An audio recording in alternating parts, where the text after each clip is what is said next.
Shalom sahabatku, sebelum kita masuk dalam perenungan firman Tuhan pada pagi hari ini, marilah kita terlebih dahulu menyerahkan hati dan pikiran kita kepada Tuhan di dalam doa. Bapa yang baik, terima kasih untuk kebaikan Tuhan dalam hidup setiap kami. Pagi hari ini, kembali kami buka hati kami serta pikiran kami untuk diajar dan dituntun melalui kebenaran firman Tuhan. Kuasai hati dan pikiran kami ya Bapa. Haleluya, amin. Pagi hari ini kita akan merenungkan kebenaran firman Tuhan dengan tema merendahkan diri dengan berpuasa. Sebuah tema yang mengajak kita untuk belajar rendah hati dengan memeriksa kembali sikap hati kita di hadapan Tuhan. Mari kita buka Alkitab di dalam kitab Lukas 4 ayat yang pertama sampai yang keempat. Demikian firman Tuhan.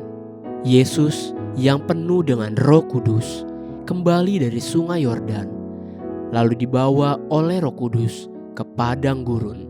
Di situ ia tinggal 40 hari lamanya dan dicobai iblis.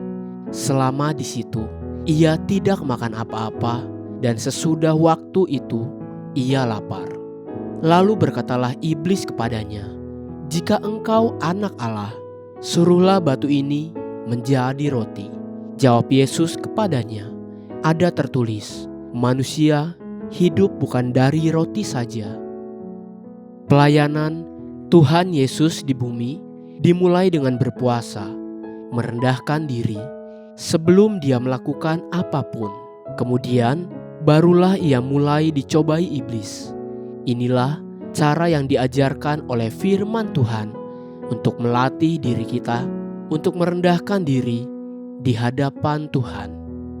Kitab Imamat berkali-kali berbicara tentang hal ini demikian.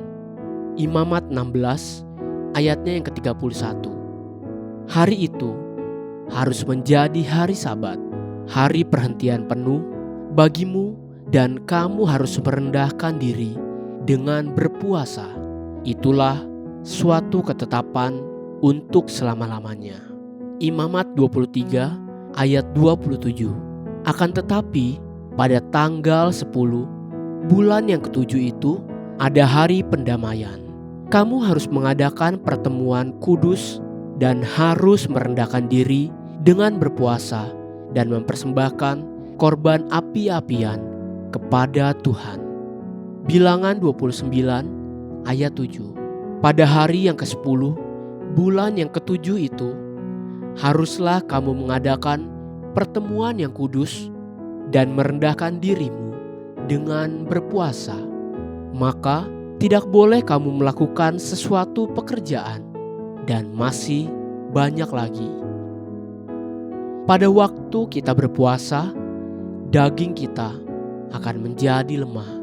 Namun justru disitulah Roh Allah di dalam kita akan menjadi lebih kuat dan lebih berkuasa atas kedagingan kita. Inilah latihan yang sangat diperlukan oleh anak-anak Tuhan untuk melatih kedagingan kita agar tunduk kepada tuntunan Roh Kudus. Itulah strategi yang tidak dimengerti oleh iblis. Iblis berpikir setelah 40 hari, 40 malam berpuasa di padang gurun, perutnya memang menjadi lapar.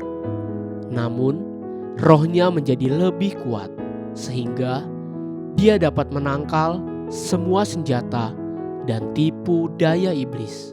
Belajarlah satu perkara sederhana ini untuk melatih kerendahan hati. Haleluya.